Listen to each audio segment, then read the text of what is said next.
اسی طرح کے واقعات سننے کے لیے ہمارے چینل کو سبسکرائب کریں۔ بسم اللہ الرحمن الرحیم۔ حضرت مصعب بن عمیر رضی اللہ عنہ کی شہادت۔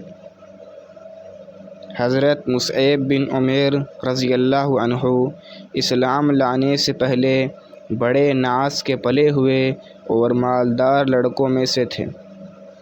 ان کے باپ ان کے لیے 200 درہم کا جوڑا خرید کر پہناتے تھے۔ نوعمر تھے، بہت زیادہ ناز و نعمت میں پرورش پاتے تھے۔ اسلام کے شروع ہی زمانے میں گھر والوں سے چھپ کر مسلمان ہو گئے اور اسی حالت میں رہتے۔ کسی نے ان کے گھر والوں کو بھی خبر دی، انہوں نے ان کو باندھ کر قید کر دیا۔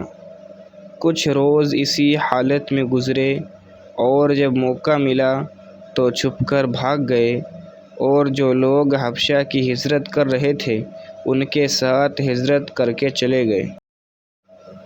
وہاں سے واپس آ کر مدینہ منورہ کی ہجرت فرمائی اور زہد و فقر کی زندگی بسر کرنے لگے۔ اور ایسی تنگی کی حالت تھی کہ ایک مرتبہ حضور اقدس صلی اللہ علیہ وسلم تشریف فرما تھے۔ حضرت مصعب سامنے سے گزرے، ان کے پاس صرف ایک چادر تھی جو کئی جگہ سے پھٹی ہوئی تھی اور ایک جگہ بجائے کپڑے کے چمڑے کا پیبند لگا ہوا تھا۔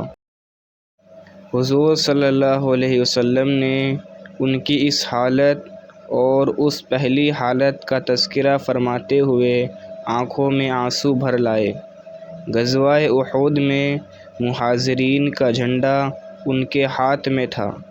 جب مسلمان نہایت پریشانی کی حالت میں منتشر ہو رہے تھے تو یہ جمے ہوئے کھڑے تھے۔ ایک کافر ان کے قریب آیا اور تلوار سے ہاتھ کاٹ دیا کہ جھنڈا گر جائے اور مسلمانوں کو گویا کھلی شکست ہو جائے۔ انہوں نے فوراً دوسرے ہاتھ میں لے لیا، اس نے دوسرے ہاتھ کو بھی کاٹ ڈالا۔ انہوں نے دونوں بازوؤں کو جوڑ کر سینے سے جھنڈے کو چمٹا لیا کہ گرے نہیں۔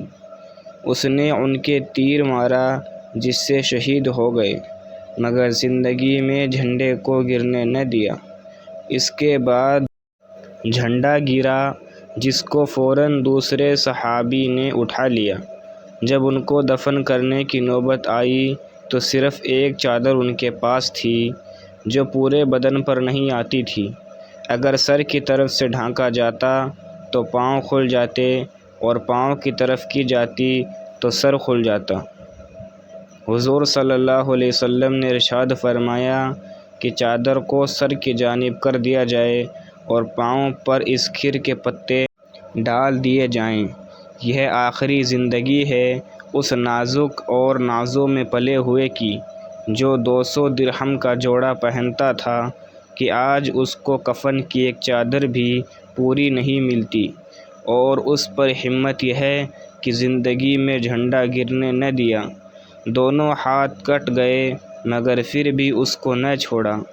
بڑے نازوں کے پلے ہوئے تھے مگر ایمان ان لوگوں کے دلوں میں کچھ ایسی طرح سے جمتا تھا کہ پھر وہ اپنے سوا کسی چیز کو بھی نہ چھوڑتا تھا۔ روپیہ، پیسہ، راحت، آرام، ہر قسم کی چیز سے ہٹا کر اپنے میں لگا لیتا تھا۔ اللہ پاک ہم سب کو بھی اپنے دین کے لیے قربانیاں دینے کی توفیق عطا فرمائے اور موت تک اپنے دین پر جمنے کی توفیق عطا فرمائے۔ میرے محترم بزرگوں، دوستوں، ناظرین کرام، آپ سبھی سے درخواست ہے کہ کمنٹ میں ایک مرتبہ آمین ضرور لکھیں۔